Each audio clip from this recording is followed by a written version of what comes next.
बुद्ध अपने शिष्य आनंद और स्वास्थ्य के साथ एक गांव से गुजर रहे थे। अचानक एक आदमी आया और उसने बुद्ध से पूछा कि बुद्ध क्या ईश्वर हैं? बुद्ध ने पूछा, तुम्हें क्या लगता है? तो उस व्यक्ति ने उत्तर दिया कि मुझे तो लगता है कि ईश्वर हैं, पर आपका क्या ख्याल है? तो भगवान बुद्ध मुस्कुराए और कहने लगे कि बिल्कुल गलत लगता है, तुम्हें इस अस्तित्व में ईश्वर जैसी कोई चीज है ही नहीं। तो वह आदमी हाथ जोड़कर चला गया। कुछ दूर चलने के बाद एक दूसरा आदमी आया। उसने बुद्ध से पूछा कि बुद्ध, मैं कई दिनों से परेशान हूँ, मुझे लगता है कि ईश्वर की बातें सभी बकवास हैं। तो बुद्ध हंसे और बड़े प्रेम से कहा, तुम्हें बिल्कुल गलत लगता है, इस अस्तित्व में सिर्फ ईश्वर ही है और कुछ नहीं। जरा देखो तो आंख बंद तो करो, खोजो।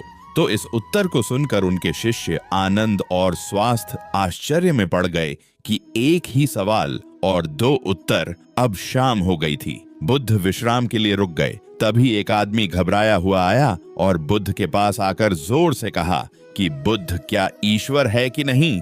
मैं परेशान हूँ, मैं खोज रहा हूँ, मार्गदर्शन करें। तीसरे आदमी के सवाल पर बुद्ध चुप रहे, कुछ नहीं बोले। उन्होंने मौन होकर अपनी आंखें बंद कर ली। अब आनंद और स्वास्थ्य के आश्चर्य का ठिकाना ना रहा। वो सोचने लगे कि एक जैसे तीन सवाल और अलग अलग जवाब। उन दोनों को बुद्धि की ये चुप्पी हैरान कर गई। आदमी के जाते ही आनंद ने उनसे पूछा कि सुबह जब उस पहले व्यक्ति ने पूछा था तो आपने कहा कि हाँ, दोपहर में जब दूसरे आदमी ने कहा तो आपने कहा कि नहीं, और शाम को आप मौन रहे। भगवान, तीन आदमी एक ही तरह के सवाल लेकर आए, लेकिन मैं हैरान हूँ कि आपने तीनों को अलग अलग जवाब दिए। मुझे कुछ समझ में नहीं आ रहा है। तो भगवान बुद्ध मुस्कुराए और कहने लगे कि आनंद, जो पहला व्यक्ति आया था, उसने मान लिया था कि ईश्वर है, तो मैं उसकी मान्यता को मिटा देना चाहता था कि वह खोजना शुरू करें। ईश्वर है ये मानकर बैठ ना जाए, वह सत्य तक पहुंचे और उसका अनुभव करें। और दूसरे व्यक्ति ने भी मान लिया था कि ईश्वर की बातें कोरी बकवास है। मैंने उसकी धारणा को भी मिटा दिया ताकि वो भी खोजे कि ईश्वर है कि नहीं। और तीसरा आदमी अभी संशय में था, वो खोज रहा था, इसीलिए मैं मौन रह गया। यहाँ पर मौन रह जाना ही उचित था। दोस्तों, भगवान बुद्ध के बारे में यह प्रचलित था कि वह किसी भी प्रश्न का जवाब सीधे सीधे नहीं देते थे। उनके जवाब रहस्य से भरे होते थे। तो थोड़ी देर सुनने के बाद उनके शिष्य स्वास्थ्य ने कहा कि मुझे ईश्वर के बारे में आपसे सुनना है। कृपया कर आप मुझे बताएं कि ईश्वर है कि नहीं। आप ईश्वर को मानते हैं कि नहीं?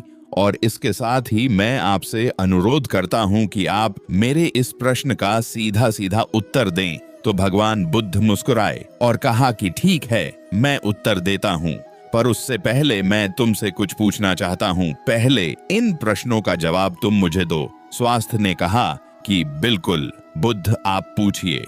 तब बुद्ध ने पूछा कि तुम सूर्य को मानते हो? तब स्वास्थ्य ने बुद्ध की तरफ आश्चर्य से देखा और कहा कि बुद्ध, ये किस प्रकार का प्रश्न है? यह तो कोई बालक भी बता देगा। सूर्य तो साक्षात प्रकट होता है, सबको प्रकाश और ऊर्जा देता है। हम सभी का जीवन उसी पर आधारित होता है, वह तो साक्षात है। तो भगवान बुद्ध ने कहा, जिस प्रकार सूर्य साक्षात है तो उसे मानने का कोई प्रश्न ही नहीं उठता। फिर ईश्वर है कि नहीं, यह प्रश्न क्यों उठा? इसका तो यही अर्थ है कि तुम्हारे मन में ईश्वर को लेकर संदेह है, क्योंकि ईश्वर सूर्य की भांति प्रत्यक्ष नहीं है और तुम भी ईश्वर को बुद्धि से ढूंढने निकले हो।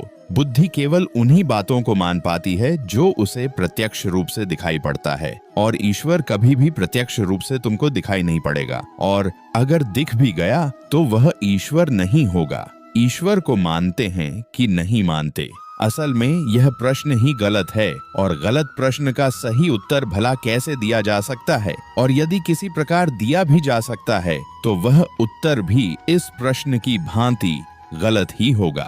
स्वास्थ्य द्विधा में पड़ गया। उसने कहा, बुद्ध, मुझे कुछ समझ नहीं आ रहा। तब भगवान बुद्ध ने कहा कि ईश्वर को माना नहीं जा सकता, बल्कि ईश्वर को जाना जा सकता है। अगर तुम्हारा प्रश्न ये होता कि मैं ईश्वर को जानना चाहता हूँ, तब मैं तुम्हारी मदद कर सकता था। इस संसार में कुछ भी मानने वाले लोग जानने से चूक जाते हैं, उनका विकास रुक जाता है। जिनका स्वयं का कोई बोध नहीं होता, वह सत्य क्या है कभी नहीं जान पा। ज्ञान केवल वही पाता है जो निरंतर खोज रहा है। जानने की यात्रा थोड़ी मुश्किल है, लेकिन मानना बहुत आसान है। मानने में ना कोई खर्च है, ना कोई परिश्रम।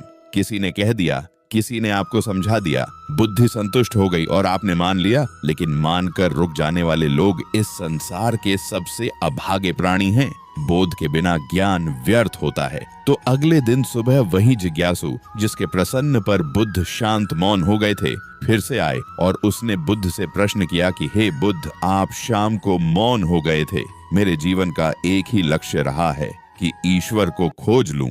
वह कहाँ है, कैसा है, उनसे ब्रह्म ज्ञान की प्राप्ति कर लूं। और मैंने सुना है कि आपको ब्रह्म ज्ञान उपलब्ध हुआ है, तो आप अवश्य ही ईश्वर से मिले होंगे। तो क्या आप ईश्वर की खोज में मेरी सहायता नहीं करेंगे? तो बुद्ध ने कहा, जिसे तुम खोज रहे हो उसे तुमने कहां कहां खोजा? तो वह जिज्ञासु बोला, बुद्ध, मैंने सभी तीर्थ, सभी मंदिर और पूरी दुनिया का भ्रमण किया। यज्ञ, हवन, बड़े बड़े अनुष्ठान सब पूरे किए। मैंने वह सभी कार्य किए जो मुझे ईश्वर प्राप्ति के लिए कहे गए थे, लेकिन फिर भी मुझे आज तक ईश्वर नहीं मिले। तब मुझे किसी ने बताया कि आपको परम ज्ञान उपलब्ध हुआ है। इसका मतलब आपने ईश्वर को जरूर देखा होगा। तो क्या आप मेरी सहायता करेंगे?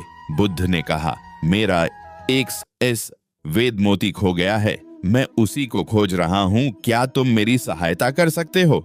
वह जिज्ञासु बोला, हाँ, मैं बिल्कुल कर सकता हूँ। मैं अभी आपका मोती खोज कर दे देता हूँ। वह मोती ढूंढने लगा। धीरे धीरे समय बीतता जा रहा था।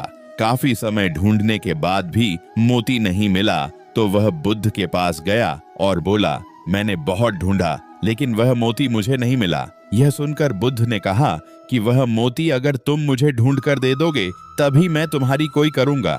क्या तुम्हें तुम्हारे सवालों का जवाब नहीं चाहिए? तो वह जिज्ञासु फिर से मोती ढूंढने लगा, लेकिन काफी समय बीत जाने के बाद वह बुद्ध के पास आकर बोला कि आप ठीक से याद करके बताइए कि मोती कहाँ खोया था। तो भगवान बुद्ध ने मुस्कुराते हुए कहा, वह मोती तो मेरी कुटिया में खोया था। तो वह आदमी बहुत झुंझला गया और कहने लगा कि आप मुझे मूर्ख बना रहे हैं। आप केवल ज्ञानी होने का ढोंग करते हैं। आपको इतना नहीं पता कि जो चीज कुटिया में खोई है वह बाहर कैसे मिल सकती है। वह कुटिया में ही मिलेगी। आपको उसे वही खोजना चाहिए था। तो बुद्ध मुस्कुराते हुए बोले, मैं भी तो तुम्हें यही समझाना चाहता हूँ।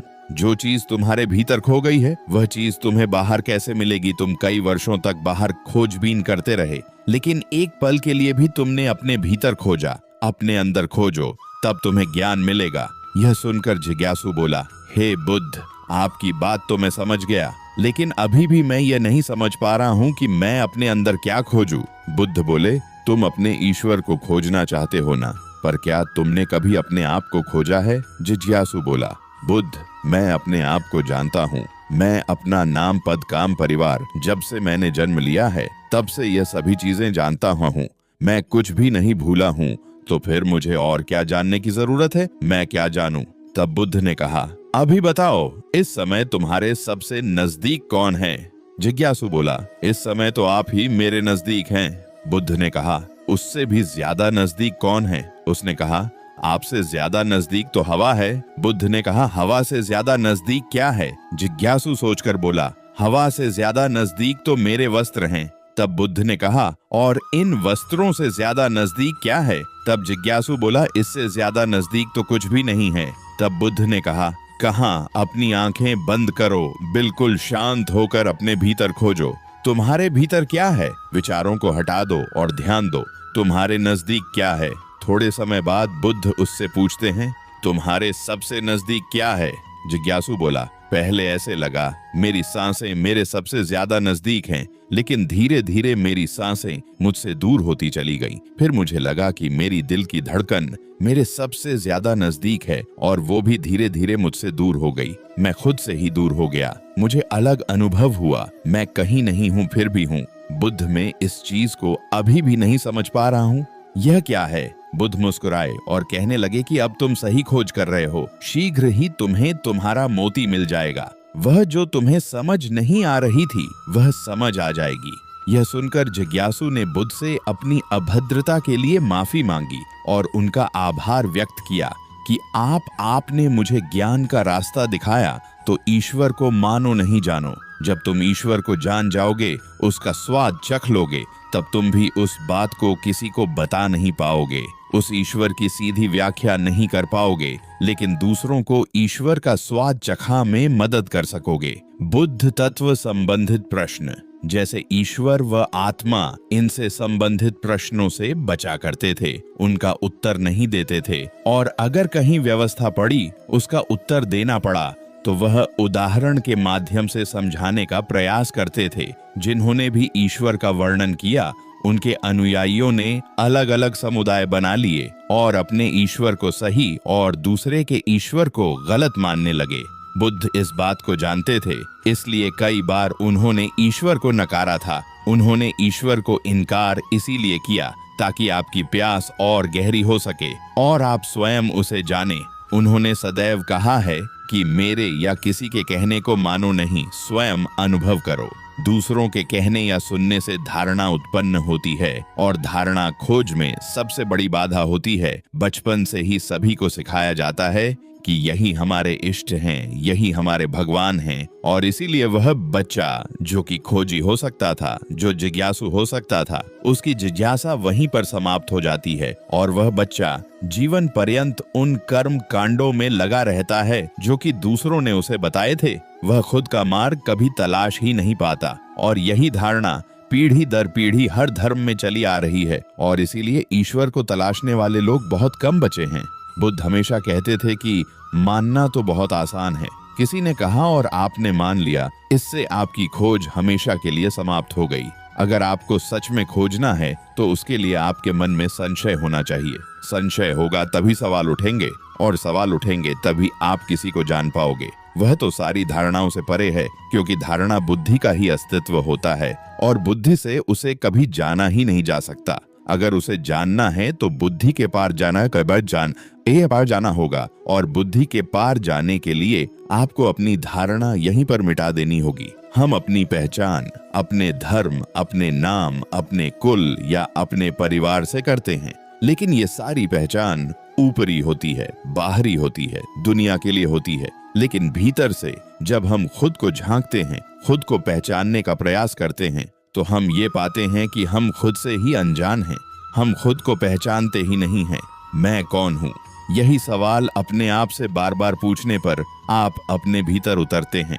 रमण महर्षि, जो कि एक बहुत बड़े दार्शनिक हुए हैं, बहुत बड़े संत हुए हैं, वह यही ध्यान अपने से करवाते थे। अपने आप से सवाल करो, अपने मन में ये सवाल उठाओ कि मैं कौन हूँ, मैं कौन हूँ।